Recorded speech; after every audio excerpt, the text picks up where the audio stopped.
নমস্কার, আমি শুভাশিস ব্যানার্জি।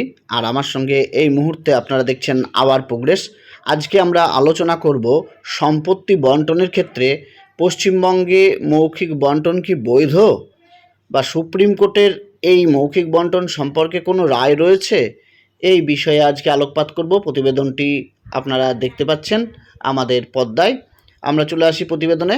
পশ্চিমবঙ্গে হিন্দু আইন ও পারিবারিক প্রথার অধীনে মৌখিক বন্টন বা ওরাল পার্টিশন নীতিগতভাবে বৈধ, তবে আইনি প্রমাণ ও সুরক্ষার জন্য এর লিখিত রূপ বা রেজিস্ট্রি বাঞ্ছনীয়। দেখুন, একটা কথা মনে রাখবেন, নীতিগত বিষয়টি আলাদা। আপনি নীতিগতভাবে কাউকে সমর্থন করতেই পারেন বা কোনোটাকে আপনি বিরোধিতা করতেই পারেন, কিন্তু আইনি যে ভাষা, আইনি যে স্বীকৃতি, সেটাকে কিন্তু আপনি বিরোধিতা করতে পারবেন না। আইনের ভাষায় আমি বলছি এটা। সুপ্রিম কোর্ট ও উচ্চ আদালতগুলো বিভিন্ন তাদের রায়ে জানিয়েছেন যে মৌখিক বন্টন অর্থাৎ ওরাল পার্টিশন সত্য হলেও তা প্রমাণ করার সম্পূর্ণ দায়িত্ব দাবিদারের ওপর বর্তায়। মানে যিনি দাবি করছেন তাকে কিন্তু প্রমাণটা করতে হবে। কেবল মৌখিক কথার উপর ভিত্তি করে সম্পত্তি হস্তান্তর বা অধিকার খর্ব করা যায় না। আপনারা জানেন, আদালত মানেই সেটা প্রামাণ্য নথি চাইবে। আদালত মানেই আপনার কাছে প্রমাণ দেখতে চাইবে। আপনি প্রমাণ না দেখতে না দেখাতে পারলে আদালত কিন্তু আপনার পক্ষে কখনোই রায় দিতে পারবে না, বা আপনার সমর্থনেও আদালত আসতে পারবে না। তাদের কাছে নথি দরকার, তাদের কাছে এভিডেন্স দরকার। এভিডেন্স অ্যাক্ট অনুসারে এভিডেন্স না থাকলে তারা কোনো কিছু করতে পারবে না। মৌখিক বন্টনের আইনি বৈধতা ও নিয়ম স্বীকৃতি। হিন্দু অবিভক্ত পরিবারের ক্ষেত্রে মৌখিক পারিবারিক বন্টন আইনগতভাবে অসম্ভব নয়।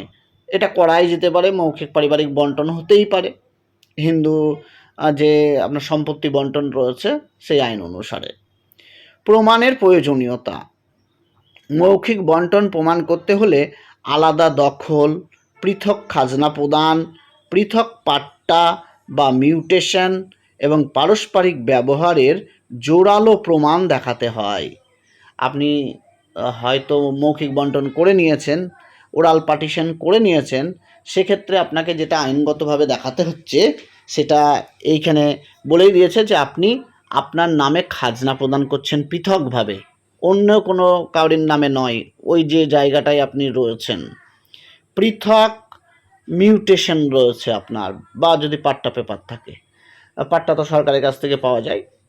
আর মিউটেশন বা আর যদি পৃথকভাবে আপনার কাছে হয়ে থাকে, আর পারস্পরিক ব্যবহার, আপনি যদি ওই জমিটা ইউজ করছেন এর একটা জোরালো যদি প্রমাণ থাকে, তাহলে কিন্তু আপনার ওরাল যে সেটেলমেন্ট বলুন বা মৌখিক বন্টন বলুন, সেটা কিন্তু অনেকটাই বৈধতা পেতে পারে। ঝুঁকি।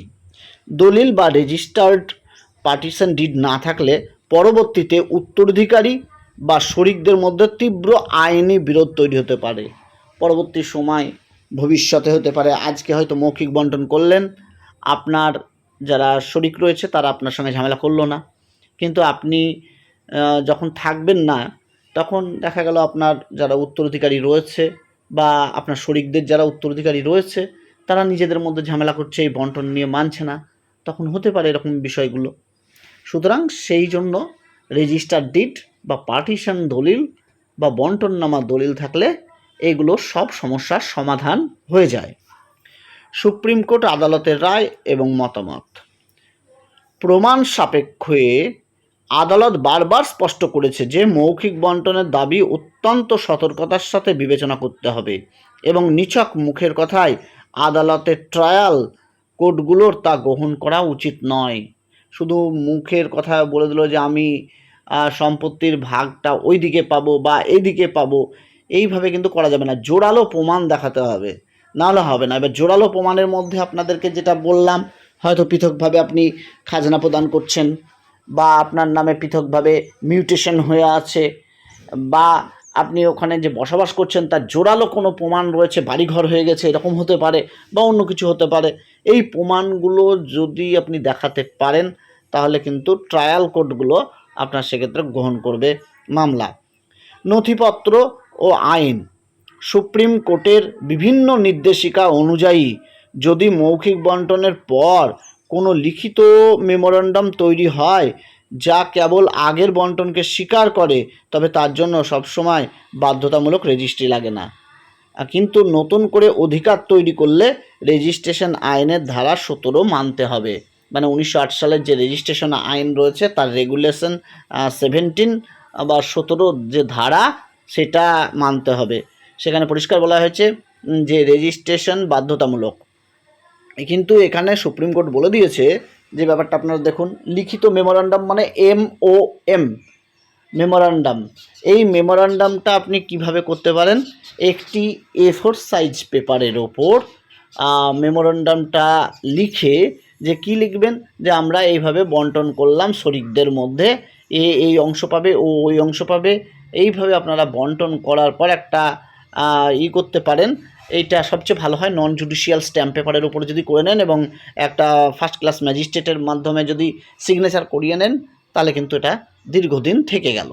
আর যদি ফার্স্ট ক্লাস ম্যাজিস্ট্রেটের মাধ্যমে না করান তাহলে আপনি এটা করতে পারেন, তবে সবচেয়ে বেটার হয় ফার্স্ট ক্লাস ম্যাজিস্ট্রেট বা প্রথম শ্রেণীর ম্যাজিস্ট্রেট যারা রয়েছে তাদেরকে দিয়ে করলে বিষয়টা আইনি বৈধতা অনেকটাই বেড়ে যায়।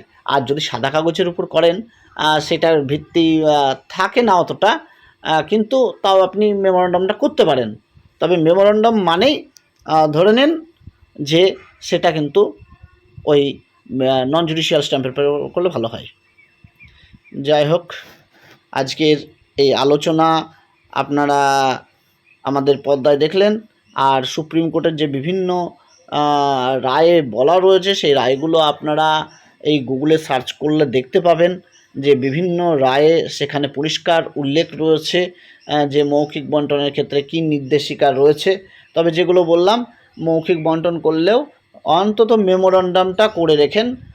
প্রথম শ্রেণীর যে বিচারক রয়েছে বা ম্যাজিস্ট্রেট রয়েছে তাকে দিয়ে অন্তত অ্যাফিডেভিটটা মানে এটা করে নিলে, অ্যাফিডেভিটের মতনই ধরেন, এটা হলফনামার মতনই মেমোরান্ডামটা, এটা যদি করে নেন তাহলে কিন্তু আপনাদের আর ঝোট ঝামেলা হবে না। এতে বেশি টাকা খরচও হয় না।